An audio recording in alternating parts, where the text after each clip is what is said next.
Olá pessoal, tudo bem com vocês? Espero que esteja tudo em ordem, ótimo domingo, hoje dia 30, eu sou Bruno Mazzoni, dia 30 de julho, domingão, agora são meio-dia, 11h59, meio-dia agora especificamente. Vou eu aqui fazer uma atualização do dólar, pessoal, e esse vídeo é especial porque também vai ao ar no Clube dos Dividendos, meu canal no YouTube.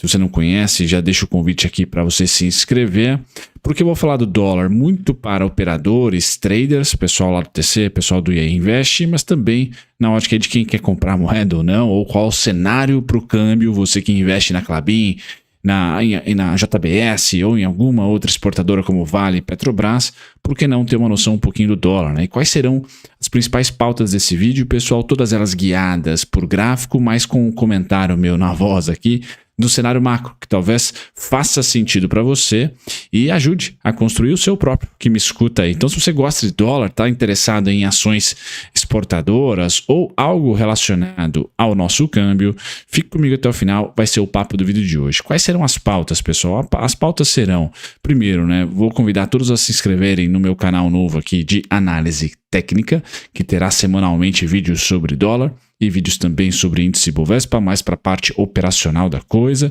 tá certo? Então eu vou deixar na descrição para vocês o meu canal técnico e já vou pular logo em seguida para o índice dólar, o DXY, o motorista aí do mundo de risco, tá? É o dólar contra as principais moedas do G7, por exemplo. Como é que esse cara se comportou de 1980 para cá, tá? Depois a gente vai para o cenário do índice dólar no curtíssimo prazo. Tá? E muito relacionado, sempre comentando sobre commodities, sempre comentando também sobre o nosso dólar futuro aqui, para você que opera dólar futuro, contratos futuros, tá? Então, essas três pautas vão dar início no vídeo, tá? E a segunda pauta a gente vai falar sobre o nosso dólar no contexto 2000 para cá, ou seja, Lula 1 a Lula 3, porque é muito pertinente, não por causa do presidente, mas por causa do movimento do DXY.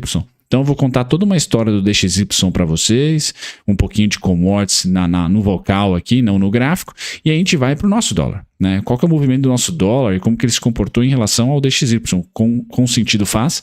E aí você que está de olho numa viagem, você que está de olho também em ações exportadoras, pode construir com esse vídeo aqui mais um argumento para sua tese de câmbio, tá? E por fim a gente vai falar sobre o dólar futuro no gráfico mensal aqui no curtíssimo prazo, contrato de agosto, rolagem, tá? Lembrando que segunda-feira é o último dia de negociação do contrato atual E aí nós vamos para o dolinha, aí curto prazo, pontinhos de day trade, de swing trade, aquela coisa toda que eu presto serviço lá para o TC e também para o pessoal que segue o Gui Cunha, né, no Conecta e aí Investe.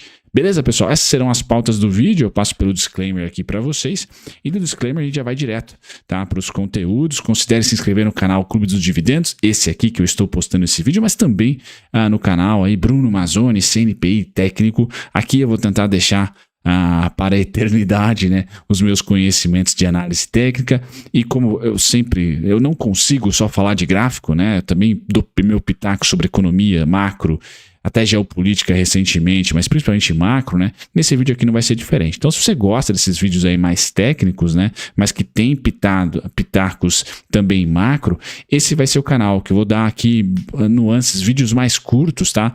Mais especificamente para quem é tático na bolsa, com, lógico, pitacos macro. Então, vou deixar na descrição para vocês. Eu que vou tocar esse canal também, pessoal, que é o Bruno Mazzoni, CNPI técnico aí 2279. Bacana? Bom, vamos lá. Convite feito para se inscrever no Clube dos Dividendos, para você que gosta de ações, longo prazo, fundamentos, valuation e também análise técnica, tá certo? Macroeconomia sempre colocada. E no canal Bruno Mazzoni, para você que quer só a parte finalzinha ali mais tática, tá? Quer só saber qual que é o cenário operacional, ou melhor, né, de volatilidade, de comportamento de um ativo específico, tá? Bom, vamos começar as pautas, pessoal, com índice dólar, DXY. Esse cara aqui é sempre muito importante, porque a dinâmica dele é sempre negativa em relação às commodities. Então, o índice dólar sobe, as commodities caem, commodities sobe, índice dólar cai, muito correlacionado, então, com fluxo ou não fluxo para emergentes, já que emergentes classicamente tem lá o viés moedas de emergentes, tem o fluxo sempre aumentando por conta de um viés positivo para commodities, um viés positivo de crescimento global, tá? Muito importante, sempre que o mundo cresceu em maneira conjuntural, pelo menos com mais países crescendo e não só os Estados Unidos, o dólar se enfraquece, fica bacana para a indústria americana, vê os seus produtos mais baratos, consegue ser atraente também um dólar fraco momentaneamente para os Estados Unidos e para o mundo, sem dúvida nenhuma, deflação para o mundo. Essa deflação, quando vem acompanhada de crescimento econômico, barabim, barabom, é tudo o que a gente quer, tá? Já que a moeda reserva do mundo é o dólar. Ponto aqui a se ponderar, não acho que o dólar vai perder o status de moeda reserva, ele só vai perder o status atual de moeda forte atual, tá? Então ele deve perder um pouquinho da força, ainda continuar como reserva, mas perder um pouquinho da força. Acredito que a nossa economia global, a partir da pandemia, vai se tornar cada vez mais idiosincrática, seja por um momento de fraqueza sanitária, onde o mundo se viu ali muito à mercê de China abre ou não, e com várias indústrias dentro dos parques fabris chineses ficaram paradas, indústrias internacionais, que não necessariamente chineses. Então o mundo percebeu que, olha, opa, é legal ali fazer alguns investimentos fora da China, criar parques industriais fora da China, seja no nosso país, G7, ou em países amigos, tá? Para que a gente não seja tão dependente com uma crise sanitária de um único polo industrial. Então, ponto 1 do meu argumento que o dólar se enfraquece, simplesmente porque mais países vão ter sua moeda valorizada devido ao fluxo estrangeiro que deve entrar nesses países, tá? Para fazer esse industrialização, mas simplesmente é só para mitigar risco, tá? Risco sanitário, por exemplo. Em um segundo momento, já é uma parte econômica, né? Nessa dualidade entre Estados Unidos e China, acho que os países querem reservar ouro, tá? E não mais dólares, porque de repente a China pode falar, olha, você tem muito dólar aí, você é muito amiguinho dos Estados Unidos, não quero mais fazer negócio com você, tô aqui, nacionalizei a minha indústria. E aí esses países também vão ter que se virar um pouquinho sem dólar para não se pôr de um lado, tá? Acho que o Brasil vai muito bem nessa parte de geopolítica, o Itamaraty aqui é muito bom, porque ser neutro é ser interessante, é ser ali, ter vantagem competitiva, acho que nessa década de 2020 em diante, porque ser amigo dos dois polos é o melhor dos mundos, tá? E é isso que o Brasil está fazendo, por exemplo, e acho que a gente vai receber fluxo tanto de China como dos Estados Unidos, tá? Então, mas eu vejo que o mundo, então, tende a ter um pouco mais de diversidade, em termos de reservas cambiais, não vai ser somente dólar essas reservas, e por isso, então, o dólar deve perder um pouquinho da sua força. Pois bem, mesmo sem um crescimento gigantesco do mundo. Se eu tiver certo, pessoal, o mundo começar a ficar multiglobalizado e não somente globalizado, né? Cada bloco ali correndo atrás dos seus interesses, negociando da sua maneira idiosincrática, o dólar perde força, tá? E se o mundo for se reindustrializar em parques diferentes, né, para diversificar um pouquinho os riscos, né, ou mitigar, vamos assim dizer, risco por diversificação geográfica de parque fabril, é bom para commodities, tá? E commodities em alta, dólar em baixa. Então são dois argumentos aqui que nós temos para dólar fraco, tá? Mas há o argumento oposto de que não, né? Alguém quebra e quando o risco acontece em uma recessão, por exemplo, ouro é comprado, mas logo em seguida volta-se a comprar dólar, tá? Não obstante, o Fed está subindo juros, você acredita que o mundo vai ter juros altos por mais tempo, tá? Isso faz com que a renda fixa americana fique atraente, logo vai ter muito fluxo lá para os Estados Unidos em renda fixa, isso vai mitigar, vai diminuir a circulação de dólar, aumentando o seu valor. Então tem tese pró-dólar, renda fixa, sugar a liquidez do mundo, aquela coisa toda, aí um pós-recessão, e tem esse argumento que eu falei anti-dólar não, né, de mais fraqueza para o dólar, tá? Devido aí uma neoindustrialização e também os países não querendo ter toda a sua reserva em dólar, mirando mais o ouro, né? Me parece que o construtivo mesmo é o ouro, né? Mas vamos lá, pessoal, divaguei aqui, porque acho que é interessante esse vídeo falar também sobre macro e sobre a minha tese, como eu olho o mundo nesse momento.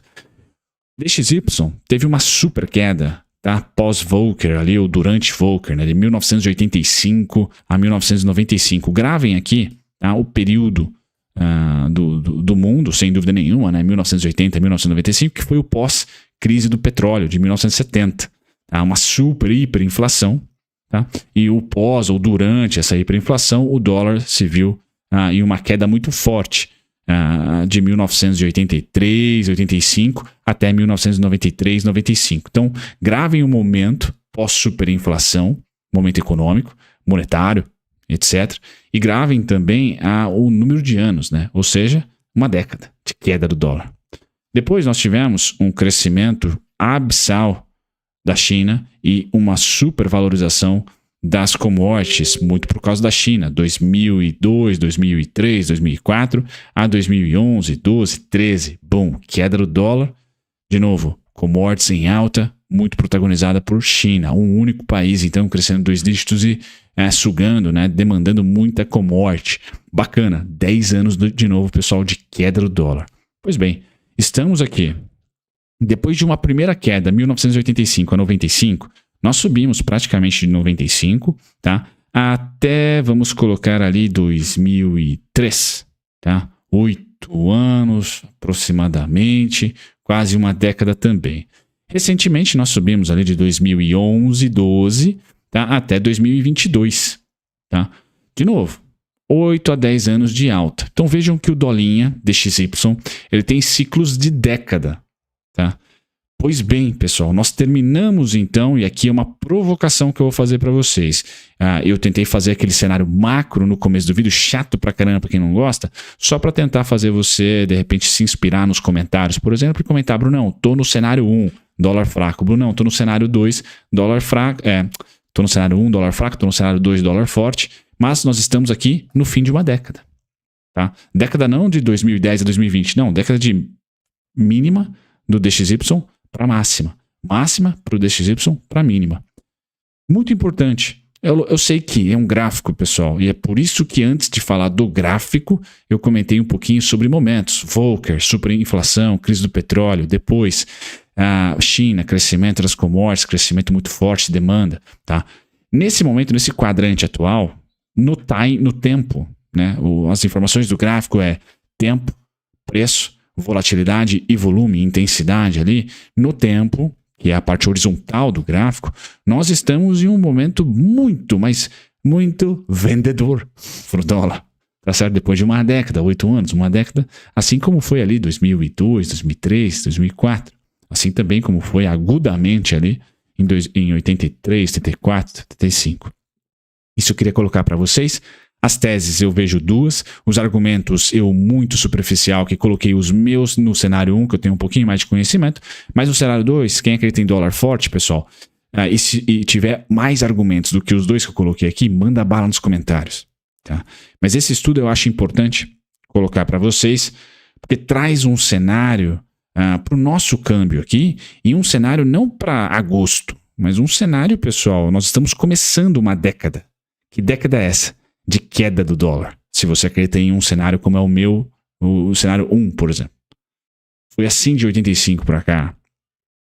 Beleza? Acho que é um dado, é uma amostra estatística importante, longeva até de certa maneira, 80 para cá é um bom tempo aí, 50, né? 50 anos aí, acho interessante. E tem alguns argumentos, sempre terão argumentos narrativas, pessoal. Tá? Mas a tendência a gente tem que tentar acertar para não ficar lutando contra. Então eu acho interessante olhar para a sua tese aí e eu espero que com essa primeira parte do vídeo eu ajude você a construir, tá? A construir lá. E quem tiver mais argumentos, muito mais completos do que o meu até esse momento, agora são 13 minutos de vídeo, deixa nos comentários, pessoal, qual é o seu cenário para o dólar. Tá? Eu acho muito interessante. Aqui eu tentei colocar macro com técnico, com análise técnica. Beleza? Então esse é o ponto do DXY, alguns argumentos, eu queria muito ler os comentários de vocês. Agora já indo para a parte tática, para quem recebe os relatórios semanais, tá? Vamos lá, DXY, pessoal. Então ele teve a máxima no nosso primeiro ponto de resistência, tá? Em relação à semana passada. Agora eu vou no mesmo gráfico do DXY, pessoal, mas aqui eu mudo um pouquinho o público e vou para trading, né? Vou para quem olha ali Forex, para quem olha também tradar commodities e obviamente tradar o nosso dólar, porque tem correlação com o DXY, tá? Então o DXY dorme no 102, dorme não, né? Tocou no 102,38, já sentiu uma pequena resistência, tá? O perigo está no 103,691, tá? Então, um cenário de consolidação onde o DXY não interfere muito na oscilação do nosso dólar, tá aqui, tá? Essa alta do DXY, vocês podem ter percebido que o nosso dolinha pouco fez, pouco subiu, só caiu, tá? Não vejo o nosso dólar ter influência do DXY até os 103,691. Passou aqui, pessoal, aí a gente isola o Roberto Campos, por exemplo, quanto ele cortar, se é 25 ou 50, e olha para o DXY. O DXY começa a ser um problema, e o nosso dólar futuro começa a seguir o DXY, minha opinião, a partir do DXY romper o 103,691. Aí a gente sai do doméstico e entra no DXY para correlacionar com o nosso dólar futuro, tá? Porque a gente vai lá para o 105, tá, pessoal? E aí é um probleminha, tá? É um probleminha, porque nós vamos voltar a um cenário, por exemplo, do nosso câmbio de março, que volta para os patamares de março, certo? É só você olhar aí no gráfico, o nosso dólar em março estava um pouco mais azedo e com necessariamente pelo menos 25 pontos a menos de juros, tá? Então o DXY volta para março, pressionando o nosso dolinha, e o nosso dolinha vai estar 100,25 de carry a mais, e o Fed talvez aí já sacramentando mais 1,25, enfim. Então a gente começa a diminuir o carry e o DXY, o motorista, começa a espantar um pouquinho, tá, as vendas no nosso câmbio aqui e também para os emergentes de maneira geral, tá? Bom, se respondermos aqui, pessoal, na sexta-feira, essa sexta-feira, primeira semana de agosto, com payroll fraco, o dolinha, ele não só sente resistência entre 102,38 e 103,691, como desce, tá? Desce 98,510, 98,02, e aí toda essa tese minha do dólar fraco tem também em agosto, no curtíssimo prazo, a sua continuidade. De novo, pessoal, a tese que eu passei no começo é de década. Aqui eu estou falando semana a semana, tá? No price action de semana para tentar guiar quem opera a dolinha, certo? Então, DXY no semanal, a gente vai para o nosso dólar aqui futuro, pessoal. Esse gráfico vai para o nosso grupo aberto, o link na descrição, para vocês sempre terem, né? Vou também botar na plataforma do TC para vocês. Mas aqui é o dólar cheio de 2000 a Lula 1 a Lula 3. Por que eu falo isso, pessoal? Porque é o seguinte, eu quero dar para vocês a minha condição técnica. Então o dólar caiu quanto de 2015 a 2017, tá? Que foi ali o período de 14,25 da Dilma, pós-superinflação, congelar os boletos ali de energia elétrica e trazer uma superinflação no pós. Tá? Nós tivemos o dólar caindo X% e X pontos. Pois bem, esse X% e X ponto foi conquistado aqui, ó, pessoal, 4,767. Tá? E nós fizemos fundo, estamos agora rompendo. Tá? Então o único fluxo de cai quanto não é mais da década de 2010, 11, 2015, 17, tá? Porque esses dois fluxos foram idênticos. Quanto caiu aqui, caiu também acolá, legal? E caiu pós super crash da pandemia, legal? Agora, e corroborando com a super tese de década, pessoal, o que eu vou olhar pro dólar? Vocês já devem estar imaginando, aqui, ó. Tá, que é 2003 a 2009, 2008, 2008 pré-subprime. Pois bem, pessoal, se esse é o seu cenário, o dolinha tem até o 3,562,5 para surfar uma década de queda. Década, não é amanhã no próximo contrato. Tá? Mas eu tenho somente no price action, agora para o nosso dólar futuro, esses dois cenários. Eu não tenho outra onda, outra volatilidade. Lembrando, o gráfico é preço, tempo, volatilidade e volume. Volatilidade que eu estou estudando aqui.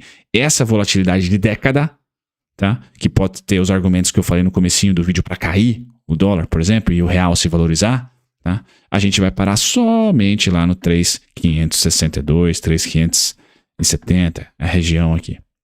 Certo, pessoal? Então, só para ancorar vocês do longo, do médio e também do curto, tá? No curtíssimo prazo eu vou mostrar o próximo gráfico, mas nesse mensal tem informação de curto prazo, só não é suporte, alvo de venda, né? Não, pelo contrário, é resistência. O que o mês de julho deixou pra gente, pessoal?